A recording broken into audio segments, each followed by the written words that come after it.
What's going on, guys? Welcome to quiz number 6. If you're new here, this is the series where players of all different rating levels look at the same three positions and try to figure out what move they would play and why, and we analyze the results. If you'd like to participate, you can go click on the link in the description below and it'll take you right to that quiz, or you can just pause the video as we go along and follow along that way. But let's get started. All right, as usual, here are the rating distributions. If you're interested in that, you can check out the graph. We had over 2,000 players participate, so we continue to have more people participate each week, which is pretty neat. But now let's get into the positions. All right, here's position number 1. If you'd like to pause the video and figure out what you would play for white, you can do that now. If you're ready to see the solution, here we go. All right, so 0 to 1,000, we had the top move being knight takes f6, second move queen to f3, and third move knight takes c5. 1,000 to 1,300 was actually the exact same three moves. The percentages were a little bit different with more people saying knight takes f6, but same moves. 13 to 1,600, again, also the same three moves. And again, you can see the percentages change. 1,600 to 2,000, also same three moves. Knight takes f6, queen f3, knight takes c5. And then 2,000 and above, same thing. Most people wanted knight takes f6. Then a couple people said queen f3, and I think one person said knight takes c5. And usually when I do these quizzes, I give you what move I wanted to play in the position. I think I'm going to actually stop doing that because as I keep searching for more and more positions to do each week, I've started to use Stockfish as I'm searching for the positions because it just helps me find interesting positions faster. But then I'm kind of biased toward what move I would play because I've already sort of seen the answer. So it doesn't really make sense for me to say what move I would play. So I'm just going to start leaving that out going forward. But let's talk about what's going on in this position. Pretty much every group had the right idea. Knight takes f6 is indeed the best move. Now, I'm not sure if everybody saw the follow-up continuation, but the point was that after black recaptures, most likely with the queen, because if they take this way, well, then the king is going to be in trouble. So after the queen takes, there's this little fork, and you're actually attacking two things at the same time. The bishop is undefended, and the pawn over here on h7 is checkmate if black doesn't deal with it, and there's no move that simultaneously defends both of those threats at the same time, and so you're basically just winning this bishop for free. Black has to do something, maybe let's say g6, stop checkmate, and you can just pick up the bishop. So that was the idea. It was just a simple little tactic where you had to trade the knight first and then the queen could come out. That was the idea that I wanted to see, and most people did find that. Now, the second move that everybody said was queen to f3, and there's nothing wrong with queen f3. This is actually a good move. It's Stockfish's second choice.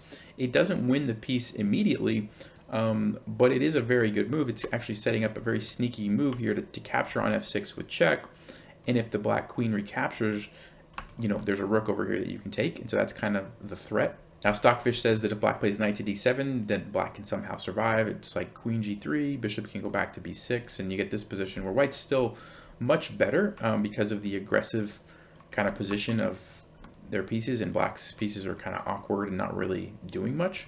So white's definitely a lot better still, but it's not quite as good as just, you know, immediately capturing and winning the piece like we saw. And the other move that people were saying was knight takes c5, which actually gives away quite a bit of your advantage. Usually when you have an aggressive and attacking position, if you trade pieces and simplify the position, it helps out the person who was in the bad position. And so like in this case, you know, black's bishop is not great. It's hitting this pawn. It's a liability for the reason that we saw, right? There's this threat. And so by just simply trading it off, well, you kind of just solve a bunch of black's problems for them. And, you know, you can still bring the queen over here and try to do something, but black can just simply develop, and it's not that easy to figure out what to do next for white. And instead of having like an 8-point advantage, you only have like a 3-point advantage. So that was what the problem was with just simply trading the knight. So for check Stockfish, kind of like we already talked about, knight takes f6 was the best move. Queen f3 wasn't bad, and rook to c1 was the third option, and white is still in a better position even after those moves, but not quite as good as after knight takes f6. All right, this is position number 2. If you'd like to pause the video and figure out what you would play for black, go ahead and do that now. For everyone else who's ready to see the solution, here we go. All right, so 0 to 1,000, the top move was queen to h5 check. Second move was rook to b8. And the third move was e4. If we go to 1,000 to 1,300, again, top move was queen h5 check. Then it was second move e4 and third move rook to b8. So same moves, just the order was a little bit different. 13 to 1,600 was also queen h5 first, then e4, and then rook to b8. 1600 to 2000, again, also queen h5 check first, then e4, and then rook to b8. 2000 and above, we only had two moves. It was queen h4, h5 check, and then e4 was the second move. All right, so let's talk about this position for a second. First of all, white has an extra piece. This bishop on b2 over here is just an extra piece. On top of that, black's king is kind of cut off, not really in a great spot. If white's queen were to be able to come into the game somehow, black could be in trouble. I mean, this bishop can also come over here. Pretty risky for black. Now that being said, black does have this move, queen h5 check, which, by the way, this was the best move. And the idea behind this move is not just that we're giving a random check, okay? The reason is white has to be very careful in how they proceed. For example, king to f1 is a blunder, and now we have queen h1, which is actually a fork, and all of a sudden black is now winning. So after this, black's just winning now. So that's one little pitfall for white. Also, if the king tries to come over here, well, now we just have mate in 4, so you can play rook over. White can delay by sacrificing the rook, and then again by sacrificing the bishop. But we have e4 check, king takes, and queen f5 is checkmate. So there's that little trap that white had to not fall into. And then the other point behind this position is that after f3, which is white's best move to block off the queen, we can come down here, check again, and basically you get this perpetual check. So if the king goes back, well, we just go check. King goes up, we just go check. King goes back, and we can just do this over and over until either the game is a draw. So once you get the same position in a chess game 3 times, it's immediately a draw. And that's called perpetual check in this case. Or after we go here, white decides, you know what, I don't want to draw, so I'm going to run to d3 and come out here. Now this is actually bad for white because obviously putting your king, you know, the queen's cutting off the escape here, so when we bring this rook over, it's not good news for white. If white tries to run here, it's mate in 7, so I'll just show you that real fast. f5 check forces the king to capture. Queen takes here with check. f4 to kind of delay things, but then we have rook c5 check. I'm just playing the best move for white because it makes it take the longest. There are other options, but it's just a shorter end. Rook c6, king back to e5, queen to h4, so we're setting up checkmate here. So the rook has to like block somehow or just sacrifice itself. King takes, c3, and there's no, doesn't really matter. This is checkmate. So I just wanted to kind of show you, you know, that was there. Didn't expect anyone to actually see all the way through that. But the point is, after you go check here, the best thing for white to do is actually just sacrifice the bishop, takes, and then takes. And at least the king has some shelter now. But this position, as you can see, material is almost back to being even. And black actually has a slight advantage just because of white's king is very dangerous and black's queen, black's rooks are very active. So black's better. So the point behind all that is to say the only thing white can really do is be happy with the perpetual check and just move their king back and forth, and black would do the same thing, and the game's a draw. And this is actually fairly common and a really good thing to remember in your games. Even if you're losing and you're down a bunch of pieces, if your opponent's king is somewhat exposed and you still have a queen, a lot of times you can figure out a way to get perpetual check in a case like this. So it's definitely something to be on the lookout for. Now, if we go back, the other move that a lot of people said was e4. Now, e4, you know, it's kind of an okay idea. You're kind of preventing the king from coming out here, and maybe your plan was to set up another perpetual check where you could just go back and forth from here. The problem is that it's not check, which means white gets a time to do something, and it's the simple move like queen h1, you know, it's defended by the rook. Now you have no more good checks with your queen, and you're just lost. It's game over. There's also like checkmate threat here if you tried to move your queen away, so you have to basically trade queens, and you're just down a piece in an endgame, which is not what you want. So that's why e4 was no good. And then the other move that some people said was rook to b8, and this was actually the move that was played in the game. And the issue here is that white can just simply capture and then move the bishop somewhere. So, for example, bishop c3. And if you try to do the same kind of thing that you did before now, it doesn't work the same way. We have f3, we can go check. The king can run, And remember last time we had like 2 rooks that we were able to use to attack white's king. Well, now there's only 1. And so you can still go check, but it doesn't really do anything because now the king can just kind of run away and we don't have anything to check. The king's just going to run over here, check, and even just like king a3, right? Pawn's in our way, we can't do anything. So that's why rook b8 doesn't actually work. So the only way to really get a draw in this game and not lose was right at this moment to go for the perpetual check. So congratulations to everyone who said queen h5 check and saw the idea of, you know, kind of back and forth after f3.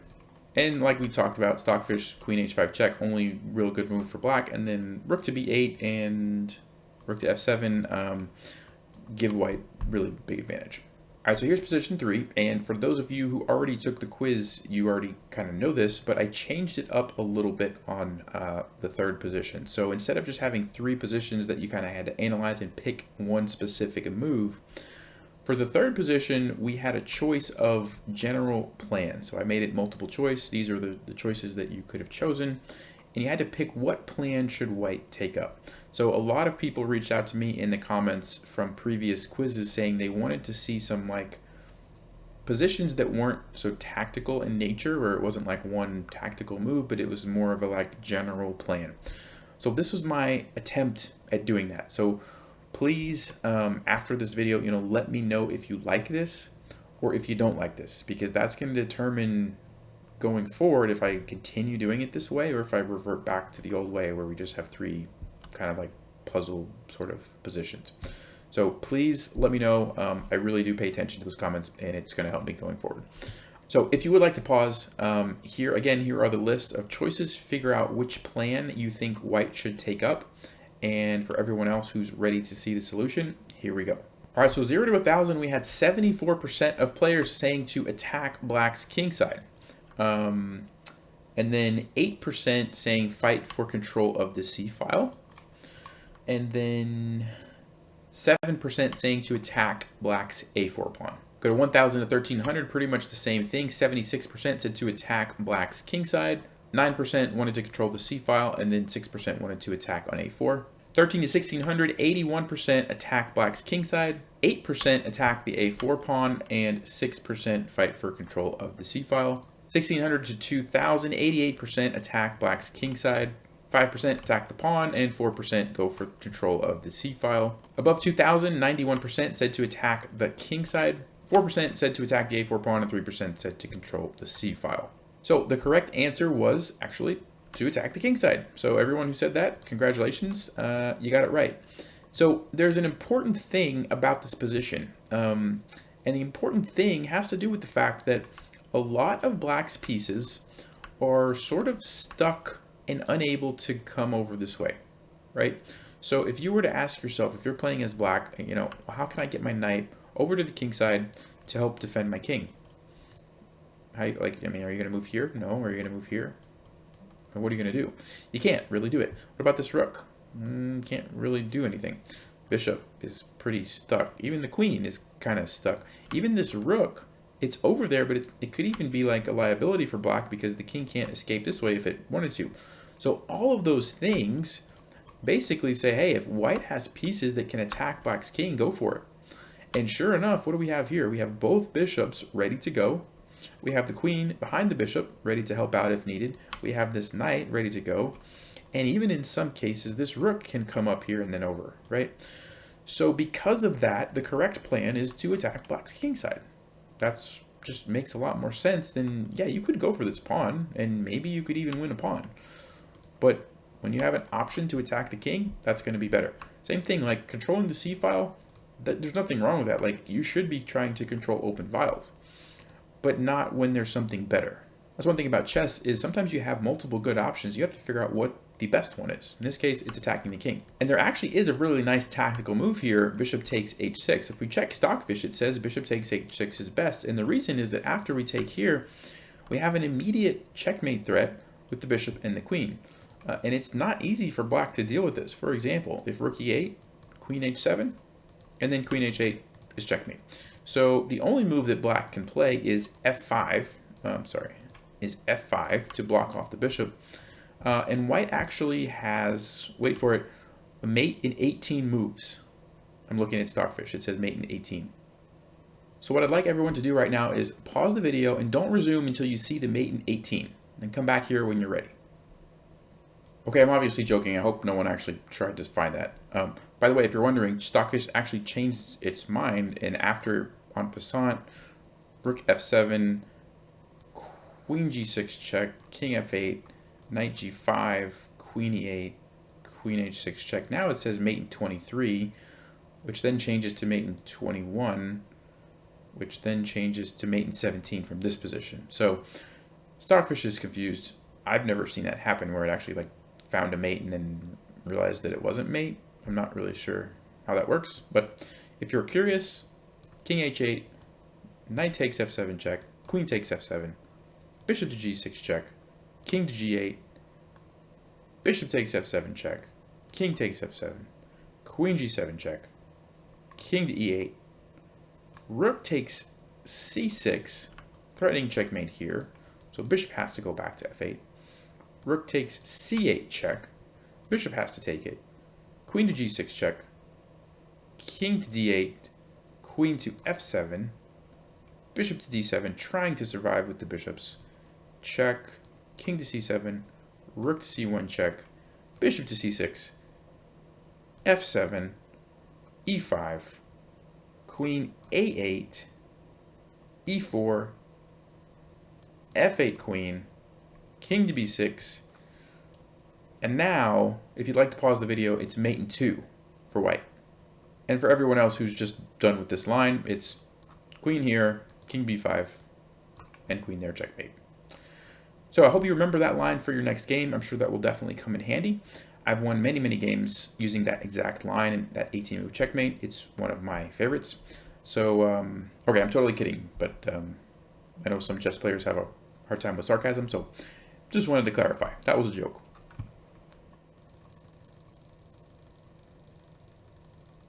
All right, so we're back to this position, and the other interesting thing is maybe you didn't see all of that 25-move checkmate or however many moves it was after bishop takes h6. Another option that you could have done is bishop to b1, and the point is that we're just going to move the queen either here or here, probably d3, and create a checkmate battery threat on h7, which is also very difficult for black to stop. For example, let's just say black plays a move like queen b6, we play queen d3, what are they going to do? Well, there's really not a lot of good options. g6, we take this, you know, f5 is bad because we can en passant and we create the same threat. The bishop can't help on the white squares, the knight can't help, none of the pieces can really do anything. So that was another option. Instead of just sacrificing the bishop, you could also play bishop b1 and set up the battery. And then the third option that Stockfish said was rook to c3. And this is interesting because remember how I said, you know, in some cases the rook can come over here and attack? This is interesting because there's 3 pieces in the way, but you can very easily sacrifice one, move this back or something, and maybe that could come over. The other thing is this could also just act as kind of a, you know, doubling up on the c-file, which is not a terrible idea. So those were Stockfish's choices. Very interesting position. But for everyone who said, you know, the plan was to attack the king side, you were spot on. And bonus points if anyone found the 25-move mate after bishop takes h6. Please let me know in the comments. I would love to talk to you and ask if you give lessons. All right, so that was position number 3. Make sure to leave me a comment. Let me know if you like this, where you have like multiple choice, figure out what the best plan is, or if you like the other options where it's like find an actual move and then we analyze the moves. That's going to help me going forward to know which way to do them. But now it's time for viewers versus Stockfish. All right, so position number 1, the percentage of players that found knight takes f6 was 50.1. 50.1. So you guys know the criteria was above 50, so this is a victory. Congratulations, but we have to average it with the other positions, so we'll see how that affects this. All right, position number 2, everyone did very well, and 64.1% of you guys found this move and wanted to play queen h5 check. So congratulations, we are ahead of Stockfish at the moment. but let's see how position number 3 affects things. All right, so the percentage of players selecting the correct plan in the position number 3 was 79.3%. So everyone knocked it out of the park. I'm not sure if this multiple choice version was easier or not, but everybody did fantastic. So that brings our average final score against Stockfish 64.5%. That, my friends, is a victory.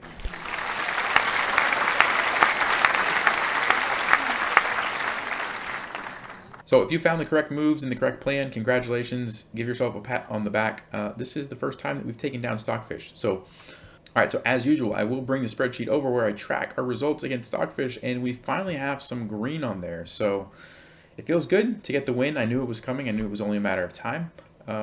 It kind of is, let's be honest, these results are affected by the positions that I pick. If I pick easier positions, it's going to have a higher percentage. So I'm not sure how I feel about these percentages against Stockfish, but I think it's still kind of fun to do. And so I think we'll keep doing it.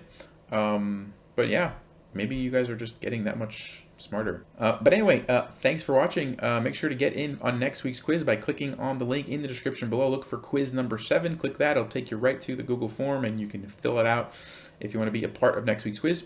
Comments, concerns, questions, thoughts, let me know. Thanks for watching. Stay sharp. Play smart. Take care.